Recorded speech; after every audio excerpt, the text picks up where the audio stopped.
Chinese government has achieved a great deal in terms of modernizing and increasing the capabilities of its armed forces in the past 2 decades, and they are quickly obtaining parity with their counterparts in the West. China has made great strides along the long road to rebuild its military so that it can compete and excel in the modern battle space. Much has been written about the fledgling PLAN aircraft carrier program, with one conventional aircraft carrier in service, the Liaoning, and a second carrier being built. China has obviously made the commitment to acquire at least a small aircraft carrier strike capability. Another important development, perhaps less sensational and headline-catching than aircraft carriers, is the growth and modernization of the amphibious capabilities of both the PLA and the PLAN. Chinese military strategists reveal that naval power, including naval aviation, can project power and can also provide China with the more subtle yet very effective means of naval power presence in the region. The presence of Chinese naval power in the region can be leveraged to influence advantage in political struggles with its neighbors. Neither naval presence nor naval power and naval air power can take or retake and hold ground, and thus China has decided that a modern and capable amphibious force of sufficient size is a necessary component of its overall maritime strategy. It is significant that this force has doubled in size over the past 5 years and has been equipped with new high-tech weaponry and the beginnings of a viable sea lift component that can carry it to battle. The beginnings of the Chinese interest in amphibious warfare dates back to the Korean War and the People's Republic of China's efforts to defeat the Kuomintang in the 1950s. In 1953, the PLA established the PLA Marine Corps, PLAMC. Although comprising of 2 brigades of approximately 6,000 officers and men, the PLAMC have undergone a continuous transformation since the Taiwan Strait crises of the 1990s. The force has been equipped with China's most modern and capable small arms and equipment, and utilizes the new generation of ZBD-05 and ZBD-2000 amphibious assault vehicles. In some ways modeled on the USMC, the PLAMC Marines are highly trained in all forms of modern warfighting. They are considered a vital component of China's rapid reaction forces and are thus highly mobile and kept in a heightened state of readiness. The current force structure of the PLAMC is of 2 brigades, the 1st Marine Brigade and the 164th Marine Brigade. Each brigade consists of 1 armored regiment and 2 Marine battalions and various support elements. The PLAMC relies on the high speed of its ZBD-05 2000 series vehicles to carry them from offshore amphibious platforms, such as the Type 071 LPD. The ZBD-05 is the world's fastest armored amphibious assault vehicle, capable of a top speed of 45 kph in the water. In addition, PLA Marines are skilled in air assault operations, small boat assaults, and underwater diving operations. Although the PLAMC represents a very potent amphibious assault and rapid reaction force, the Chinese political and military leadership realized years ago that the force is too small to respond to multiple threats across the full scope of China's maritime boundaries, nor large enough to mount a successful invasion of Taiwan. A viable power projection capability in the form of amphibious assault and air assault forces is seen as an essential in protecting the nation's interests in Africa, the Indian Ocean, South China Sea, and East China Sea, especially as it is confronted by U.S. attempts to contain it. Starting in 2014, the Chinese High Command decided to expand the 2 established amphibious mechanized infantry divisions to 4. The 1st and 86th AMIDs are based in the Nanjing military region, and the 123rd and 124th AMIDs are based in the Guangzhou military region. Each division is comparable to a mechanized infantry division in size and establishment. The expansion of the AMIDs gives the PLA a greater amphibious capability that might be required in the near future in deterring regional challenges to Chinese territorial claims in both the South and East China Seas, and providing a viable response to violations of its territorial integrity. None of China's potential adversaries in the region, other than the United States Navy, have a comparable amphibious warfare force. When combined with the PLAMC, the AMIDs give Chinese diplomacy a very robust practical demonstration of force. Regularly held amphibious exercises showcasing the growing aptitude of these forces only reinforce this reality.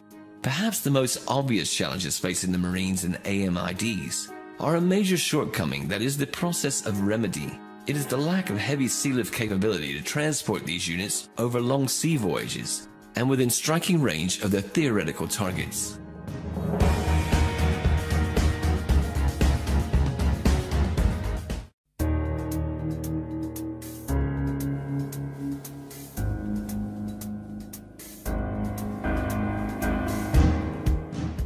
Beginning in 2006 with the launch of the vessel Kunlun Shan, China started along the road to modernizing its amphibious assault capabilities. The first vessel of the Type 071 class amphibious transport dock, the Kunlun Shan, is the first of 6 vessels that are planned. 4 vessels have been launched and commissioned since December 2006. These LPDs are equipped with an aft flight deck and hangar to support helicopter operations, and a well deck to allow amphibious assaults via AAVs, landing craft, or LCAC hovercraft. The LPD has the inherent flexibility to provide over-the-horizon air assault and amphibious assault capability. The LPD is the perfect platform to respond to both military incursions into disputed island territories, such as the Spratly and Paracel Islands, as well as a support platform for Chinese island bases in these areas. The PLAN has 15 Type 072 A-class LSTs in service. It is unclear how many total vessels are planned, but it is surmised that the Type 072A is meant to replace older Type 072 class LSTs. The vessel has a small flight deck that can accommodate 1 helicopter and enough underdeck space to stow a maximum of 10 MBTs, or 500 tons worth of light vehicles and cargo. Approximately 250 to 300 troops can be accommodated. There are a total of 32 072 LSTs of all classes in service with the PLAN. These LSTs are traditional amphibious assault vessels that are loaded via stern ramp and are beached bow first during an assault. China has made a significant effort to acquire large air-cushioned landing craft, both indigenously and from abroad. In 2009, the Chinese government signed a deal with a Ukrainian firm to purchase 2 Zubr-class heavy assault hovercraft and the license to manufacture 2 more in China. These 4 hovercraft have been supplemented by an additional 4 purchased from the Greek Navy. The largest combat hovercraft in the world, the Zubr, can carry a 150-ton payload at a range of 300 miles at a speed of 40 knots. The advantage of air-cushioned vessels is that they can carry their payloads of troops and vehicles inland from the sea, traveling beyond the beach and deeper inland. Given the significant payload of the Zubr, a maximum of 3 Type 96 MBTs can be transported quickly to the battlefield and deployed behind enemy lines. China has produced an LCAC similar in design as the US Navy LCAC, but it is smaller and carries a smaller payload. The Type 726 Yuyi was designed to be carried in the well deck of the Type 071 LPD, which can accommodate 4 of these hovercraft. The Yuyi can carry a payload of 60 tons at a speed of 60 knots.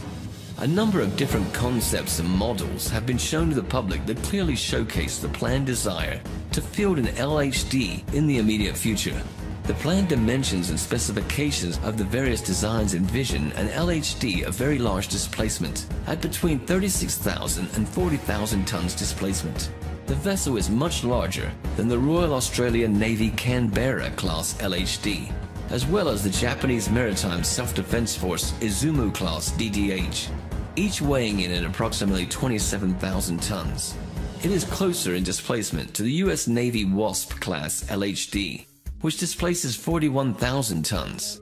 Unless the PLAN is determined to operate fixed-wing VSTOL aircraft from the new vessel, as the Wasp-class LHD currently does, such a large size denotes an increased helicopter air assault capability, above and beyond contemporary LHD design, or a significant cargo and amphibious assault capacity. China has a growing list of reasons to pursue an expansion of its amphibious warfare capability. Not only does China confront challenges to its perceived territorial integrity from a host of regional neighbors, it is more actively being challenged in the greater geopolitical sense by the United States. The United States is trying to contain an increasingly empowered China at a time when China's growing global interests and influence are in the ascension.